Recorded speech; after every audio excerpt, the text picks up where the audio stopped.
bitch ass nigga. It's your boy Larry June, and you know I must stay healthy, and I'm rocking with Thizzler. Yeah! Ay, ay, ay, ay, ay, ay.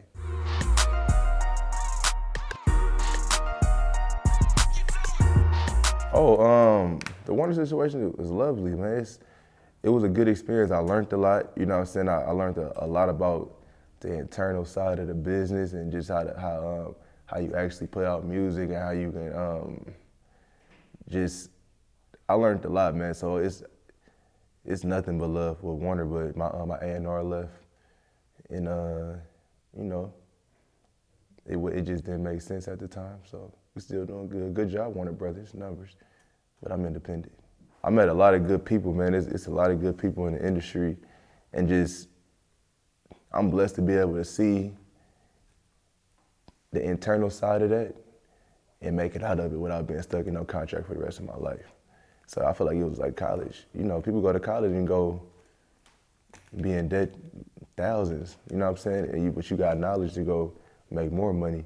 That's how I looked at the record label situation. It was did a couple tapes with him and stuff, and I learned a lot.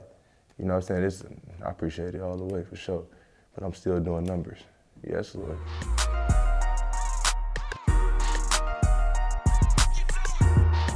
Man, you know, I spent a lot of time at ATL. I'm from Frisco, but I moved to Atlanta when I was like 5 years old with my mom, and I was out there from 5 years old to like 15, but I was back and forth because my dad still lived in Frisco, you know what I'm saying? So I was back and forth. And when I was going to school, in middle school, like 6th, 7th grade, me and Maco had the same class and shit, and that ended up being my friend, and he ended up starting rapping, and we were making music together. Same with TM88 too.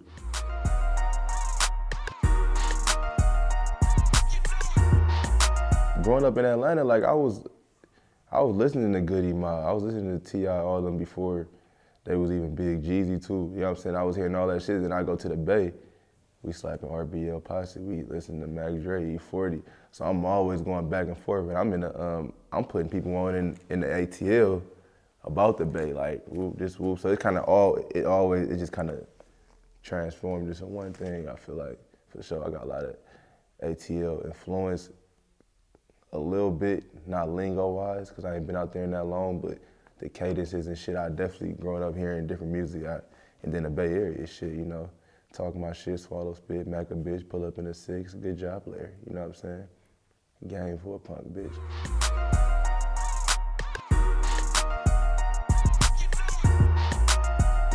It's very diverse, man, you know, in the city, a beautiful place, you know what I'm saying? And growing up out there, I just learned a lot about, you know what I'm saying, the street shit and how to move. And I feel like being around the OGs in the city kind of shaped me to be who I am today, more low key and doing shit.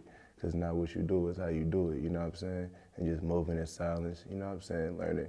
I learned a lot, man. It's a lot of game in the Bay, whole lot of game. So, man, you know, it's a blessing.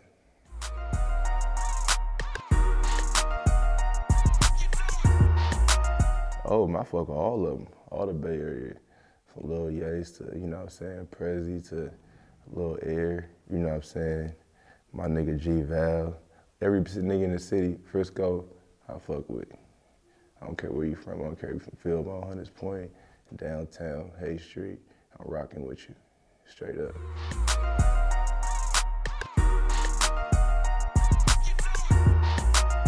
Man, tour's been great, man. Great experience. I feel like I'm a little seasoned now, so it's been going very smooth, you know what I'm saying? This tour is different because I'm more prepared in each city, you know what I'm saying? Like for the, you know, I did the Too Much stretch with Post Malone and all that, and I did that kind of like not knowing what I was getting myself into. This tour, I'm prepared, you know what I'm saying? I made sure my haircut is together. I made sure my swag is 100%. I got a white t-shirt for every show, you know what I'm saying? Frisco hat, I must stay healthy. Hotel rooms booked in advance. Good job, hotel. You know what I'm saying, numbers. Little shit like this, organic dishes. Stop by Whole Foods, get my multivitamins and shit. You know what I'm saying, a green juice, maybe something with a little citrus to keep my immune system doing numbers. You know, son, it's like, you know the shit I be doing. Good job, Larry. You're doing good. Good job, SMOKEPURPP. Let's get it. Come on.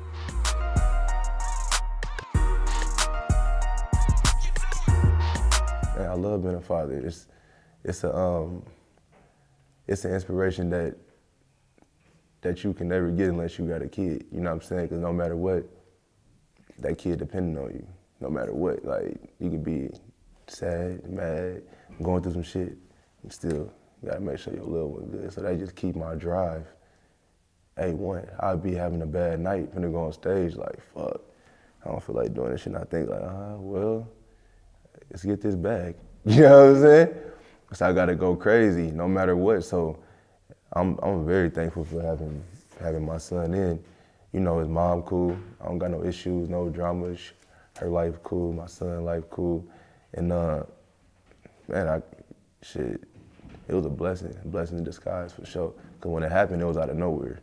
I wasn't planning on having no kids. Like it wasn't, you know what I'm saying? That shit came, I had no money or nothing, no car, no house, nigga. I was actually in Atlanta with my mom cause I was going through some shit. So I flew to Atlanta and then I got the text like, baby on the way. I'm like, fuck.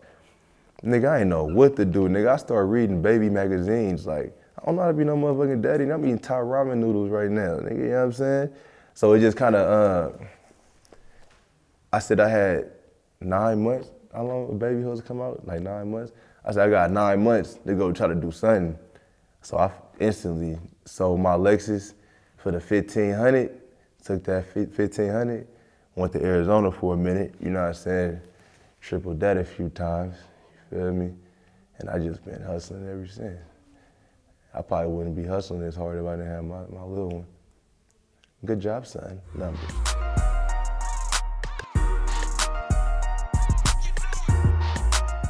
Sock It To Me Part 2, man, it's gonna be my craziest tape, I think, in my opinion. It ain't more like, it's more just me on my shit. Like, talking my shit, not worried about like, what people gotta say, all that shit. So I'm talking my shit, from every track, from the first to start, probably like 13 songs, just talking my shit and then Sledgren with the beats. It's gonna be a classic tape for sure. I'm gonna drop that, it's done now, so maybe like the middle of June or end of June. I'm thinking about the release date right now. I'm doing that for sure. The one I dropped recently, man, you know, that tape was, when I was recording it, I was kind of like in a dark place. Not a dark place, but I just kind of like wasn't really ready to record yet. You know, we wanted to chill, but then we gotta knock this album out. So I kind of like just got beats from my niggas and just start rapping on the beats, but I wasn't really in the mood to really record. But I know I needed to get this tape out the way. But you're doing good, still doing good. With that tape, I had to name it You're Doing Good because I had to tell myself I was doing good. Like, off top, like, you're doing good, because even if I don't think these are my best songs, I'm still doing good. You know what I'm saying? But the Sledgren one, that's gonna be something crazy.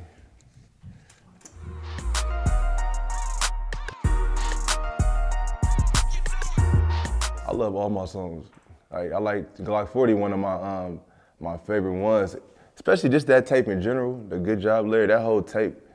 Man, I was a whole different like element. Just like, I didn't give a fuck. Like, and every time I hear those songs or anything on the album, it just brings me back to that time. And I have a flashback. And that song, I feel like, I don't know how I did it to this day. You know what I'm saying? And I'm trying to make another one. You feel me? I don't know how I did this shit, just the way I think that I was recording. I had a studio in San Francisco that I had got a space and shit for, and it was full of rock bands. And I had to record when they would shut up on the drums. But I would hear them like screaming, like going crazy. And I was kind of frustrated a little bit. So like I was like, you know what? Let me try to mix this with my bars. You feel me? And I just started getting loud as possible. They be loud as fuck anyway, so I'm like, shit, goddamn. I'm just like, you know what I'm saying?